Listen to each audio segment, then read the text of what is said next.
Welcome to a tutorial on filling out the 2025 Housing Inventory Count Survey.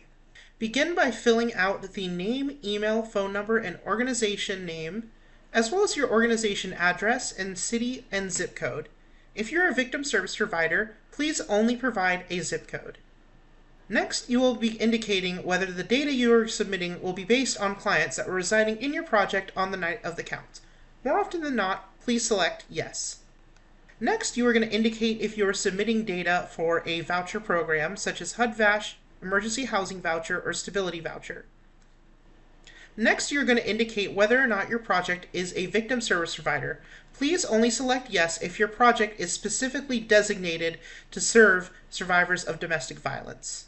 For our purposes, we'll go ahead and choose no.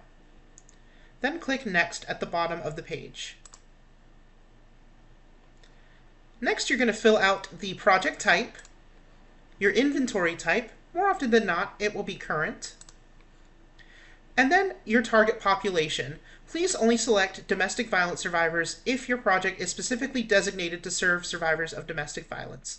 More often than not, you will choose NA. And then please indicate whether or not you participate in HMIS. Then we can click the Next button at the bottom. Next, you will select the organization and project name.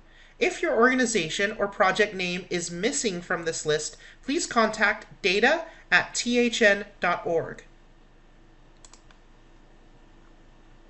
If there are any changes to your organization name, please indicate them in question 15.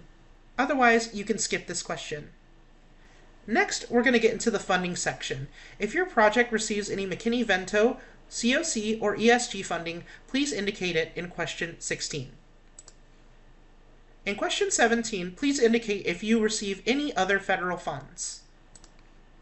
For question 18, select all that apply if you receive any other federal funds listed below. Once we're done, we can click the green Next button at the bottom. Next, we're going to fill out the bed and unit inventory. Starting with families, indicate the number of beds designated specifically for families, as well as the number of units designated for families. Next, for question 20, we're going to indicate the number of beds reserved for adults only. This is for people who are specifically over the age of 18.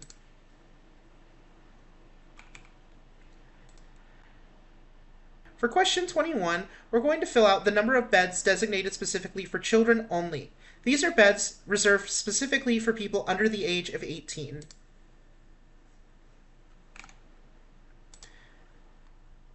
Then we're going to indicate the number of total beds on the night of the count in question 22. For question 23, we're going to indicate whether our project has beds specifically reserved for beds. This means that these beds are dedicated to and can only be used by veterans. If there are no beds reserved specifically for veterans, please select no and enter zeros. For the following questions, we're going to indicate whether or not we have beds specifically reserved for youth. This means that the beds are dedicated to and can only be used by youth between the ages of 18 to 24.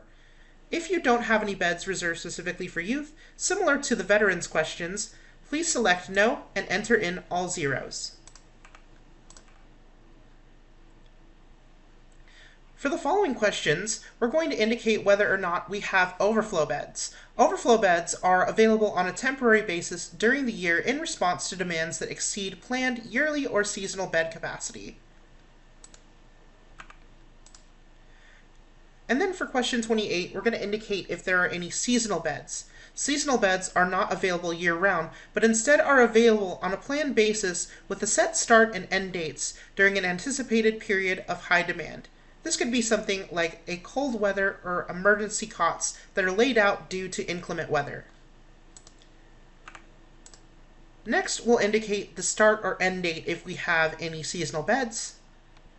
And then finally, at the very end, we can enter in the total occupancy of the people that were staying in our shelter on the night of the count. Starting with the number of people in families, as well as the number of individuals, and ending with the number of children. Then at the end, we'll total the number of people on the night of the count, and then you should be done with the housing inventory count. Once you reach the closing page, you can go ahead and click on Done, and you will be complete with the housing inventory count. Thanks for watching. Please let me know if you have any questions. Email me at data@thn.org.